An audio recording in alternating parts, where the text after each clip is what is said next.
নমস্কার, সকলকে স্বাগত জানিয়ে আজকে ব্লগটা শুরু করছি। ব্লগটা যে যেখান থেকে দেখছেন আশা করি সবাই ভালো আছেন। আজ শেয়ার করব সর্ষে ফুল বাটা।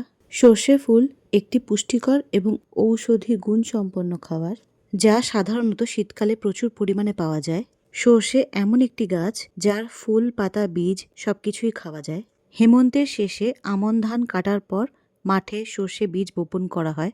চারা গজানোর 5 থেকে 6 সপ্তাহ পর 45 থেকে 50 দিনের মাথায় ফুল ফোটা শুরু হয়। শীতের হালকা রোদে পুরো মাঠ হলুদ চাদরে ঢেকে যায়। শীতের শেষে অর্থাৎ ফাল্গুনের শুরুতে হলুদ ফুল থেকে সর্ষের ফল তৈরি হওয়া শুরু হয়।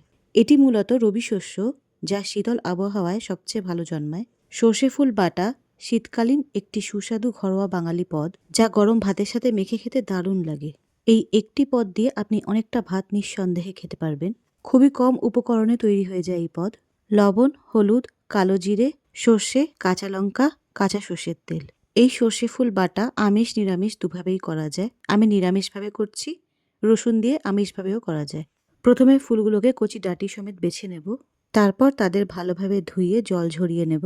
শুকনো কড়াইতে সর্ষে ফুলগুলোকে একটু নেড়ে নিয়েছি কম আছে। ফুলগুলো থেকে যখন সর্ষের একটা ঝাঁঝ বেরিয়েছে, সর্ষে ফুল বাটার জন্য আমি শিলপাটা ব্যবহার করেছি। আপনারা চাইলে ব্লেন্ডারও ব্যবহার করতে পারেন। শিলপাটায় ভাজা সর্ষে ফুলগুলো দিয়ে তার সঙ্গে আরও উপকরণ যেমন হলুদ, লবণ, কালো সর্ষ, কালো জিরে, কাঁচা লঙ্কা একসঙ্গে মিহি করে বেটে নিয়েছি। হলুদ 1 চামচ, লবণ স্বাদ মতো, ছোট চামচের 2 চামচ কালো শস্য, 1 চামচ কালো জিরে, কয়েকটা কাঁচা লঙ্কা, সঙ্গে 1 চামচ সর্ষের তেল দিয়ে ভালো করে বেটে নিয়েছি।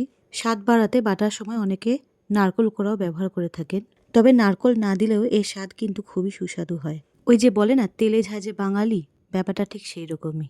সর্ষের ফুল, সর্ষে, সর্ষের তেল, কাঁচা লঙ্কা সব মিলিয়ে সর্ষের ঝাঁঝে ভরা সুস্বাদু এবং পুষ্টিকর খাবার। এই খাবার শরীরের রোগ প্রতিরোধ ক্ষমতা বাড়াতে সাহায্য করে। বিশেষ করে শীতকালে সর্দি, কাশি, জ্বরের প্রবণতা কমায়। শরীরকে সুস্থ রাখতে সাহায্য করে।